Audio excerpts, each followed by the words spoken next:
На общей площади практически в 1500 гектаров расположилось общеобразовательное учреждение, которое рассчитано на 250 ученических мест. Начало строительства очень ждали. Школа в селе была одна и могла вместить в себя только 30 учащихся. А ребятам, которым не хватало места, приходилось каждый день ездить в Нестеровское общеобразовательное учреждение. Для родителей это создавало большие проблемы. Автобус ехать несло, дона шили улуж несло, шихан хацайваж несло, тигр эрдач урок даян чере, дона цабак атубачуж мотигуж несло.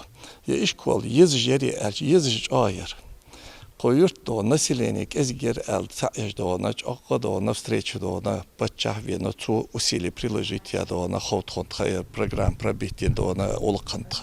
В новой трехэтажной школе будет просторно. Первый этаж займут спортзал, столовая, гардеробная и другие классы. На втором и третьем же будет 14 учебных кабинетов, 10 для старших классов и 4 для начальных. На участке усиленными темпами трудится подрядная организация «Кидстрой», которая уже на 80% завершила объект. На втором этаже полностью вентиляция сделана, внутренняя электропроводка сделана, значит, все стойки выведены на канализацию, отопление полностью, распределение, кроме батареек, повесить, остальные работы сделаны.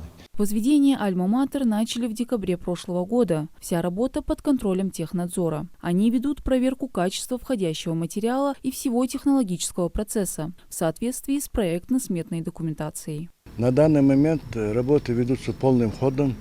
Замечаний по объекту нет, потому что корректировку мы, которые были замечания, уже устранили. Корректировку сделали, экспертизу прошли. Вся документация у нас на руках. Материалами у нас нехватки нету, с рабочими тоже нету. Бригада из 30 человек одновременно трудится как над внутренними работами, так и наружными. Игровые и спортивные площадки создаются с целью большей активности учащихся. Здесь будут баскетбольная зона, волейбольная и футбольная. Практически до конца сделали резиновое покрытие и огородили объект. После этого останется только завершить 20% объем работы внутри здания. Внутри сейчас нам осталось сделать стяжку, побелку, покраску, установка дверей, окна стоят, развести оборудование и остальные вспомогательные технологические оборудования, довести пищеблок, столовый, расставить технологическое все оборудование, вот и все.